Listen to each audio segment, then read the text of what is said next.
Assalamualaikum warahmatullahi wabarakatuh. Hai, jumpa kembali di mata pelajaran Sejarah Indonesia kelas 12 semester genap bab 4 tentang Indonesia pada masa Orde Baru, yaitu pada tahun 1967 sampai 1998. Ya, kira-kira apa ya yang melatar belakangi masa demokrasi terpimpin di Indonesia menjadi masa Orde Baru?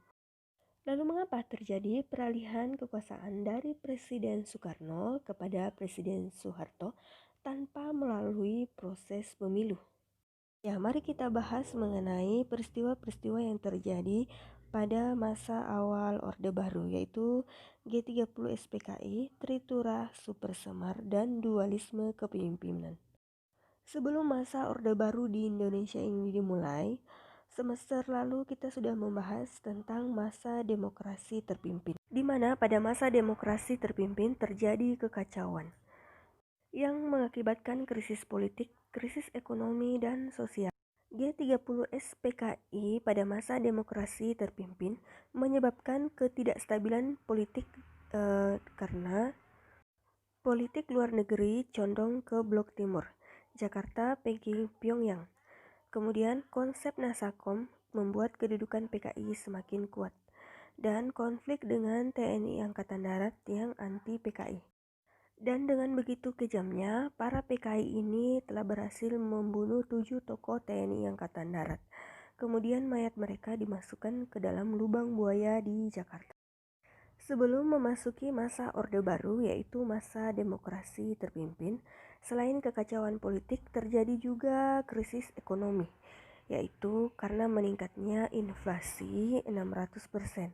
Kemudian harga barang dan kebutuhan pokok melonjak, ketersediaan bahan pokok juga langka, dan terjadi kemiskinan dan kelaparan di mana-mana.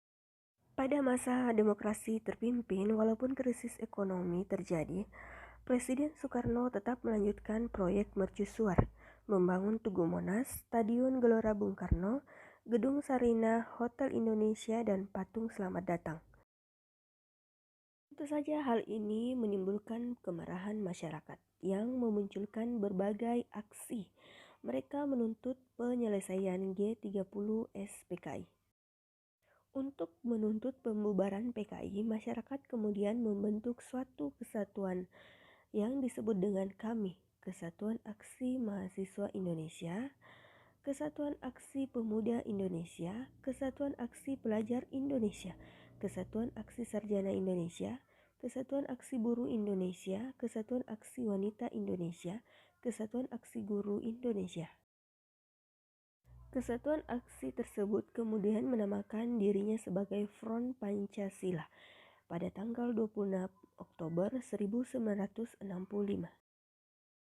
Pada tanggal 12 Januari 1966, Front Pancasila mendatangi gedung DPR GR yang menuntut pembubaran PKI yang disebut juga dengan Tritura, Tri Tuntutan Rakyat. Selain membubarkan PKI, Tritura juga menuntut adanya pembersihan atau pembubaran Kabinet Dwi Korah. Selain itu, mereka juga meminta agar harga-harga barang diturunkan. Presiden Soekarno tidak mau memenuhi tuntutan Tritura, malah merubah Kabinet Dwi Korah menjadi Kabinet 100 Menteri, tetapi di dalamnya masih ada tokoh-tokoh G30 SPKI. Saja Front Pancasila melakukan aksi demonstrasi agar tuntutan mereka terpenuhi. Aksi mereka dihadang oleh pasukan Cakra Birawa, yaitu bentukan dari Presiden Soekarno yang terdiri dari TNI Angkatan Darat, Angkatan Laut, Angkatan Udara, dan Polri. Dalam aksi itu, seorang mahasiswa Universitas Indonesia gugur yang bernama Arif Rahman Hakim. Hal itulah yang melatar belakangi Presiden Soekarno membubarkan KAMI, Kesatuan Aksi Mahasiswa Indonesia. Pembubaran KAMI oleh Presiden Soekarno membuat kepercayaan terhadap Presiden turun drastis. Selain itu, memperparah krisis politik.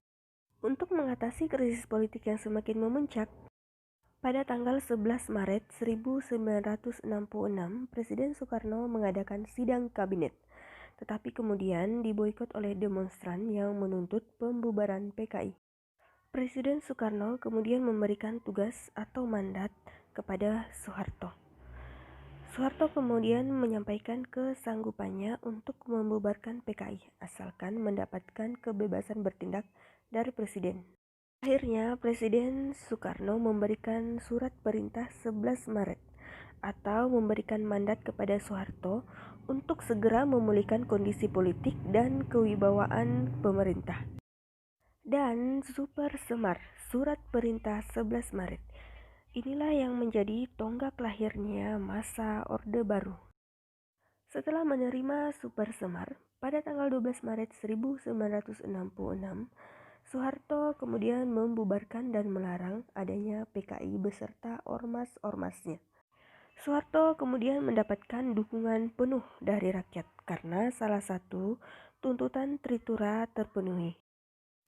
Pada tanggal 18 Maret 1966, keputusan Presiden nomor 5 dikeluarkan, yaitu penahanan 15 menteri yang diduga terkait dan menunjukkan itikat tidak baik terkait penyelesaian G30 SPKI.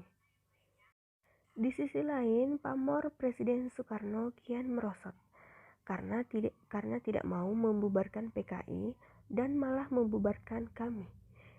Presiden Soekarno dianggap sebagai pemimpin yang tidak aspiratif. Dan sebaliknya, setelah menerima Super Semar, Soeharto semakin populer di kalangan masyarakat. Akibatnya muncul dualisme kepemimpinan nasional. Ada yang mendukung Presiden Soekarno, ada juga yang mendukung Presiden Soeharto. Untuk mencegah dualisme kepemimpinan nasional, Presiden Soekarno pada tanggal 22 Juni 1966 mengadakan pidato Nawaksara yang menyatakan pertanggungjawabannya terhadap peristiwa G30 SPKI, tetapi ditolak oleh MPRS. Pada awal Juli 1966, Super Semar dijadikan sebagai ketetapan MPRS. Karenanya Soekarno tidak dapat mencabut Super Semar.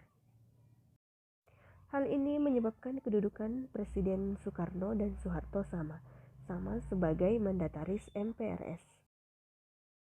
Soeharto kemudian diberi mandat untuk membentuk kabinet baru, yaitu Kabinet Ampera pada tanggal 28 Juli 1966 yang mempunyai tugas menciptakan stabilitas politik dan ekonomi dan memperbaiki sandang dan pangan. Dualisme kepemimpinan nasional ini dinilai membahayakan persatuan dan kesatuan bangsa Indonesia. Para pemimpin ABRI kemudian terus membujuk Presiden Soekarno agar menyerahkan kekuasaannya kepada Soeharto demi mencegah perpecahan rakyat dan menyelamatkan lembaga kepresidenan serta menyelamatkan diri Soekarno sendiri.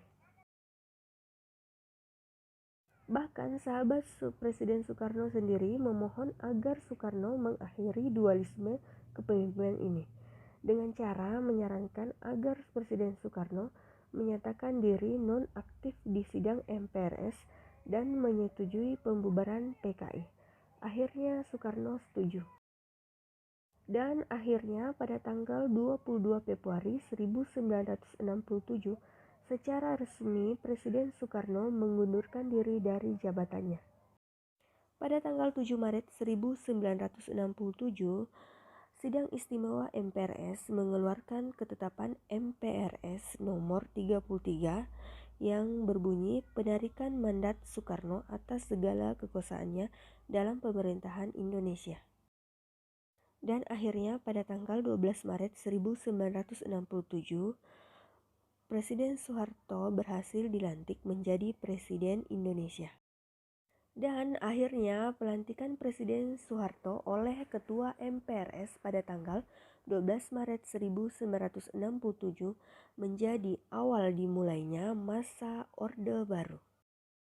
Itulah ringkasan materi hari ini. Untuk lebih jelasnya silakan lihat di buku paket Sejarah Indonesia kelas 12. Sampai jumpa di pertemuan selanjutnya. Wassalamualaikum warahmatullahi wabarakatuh.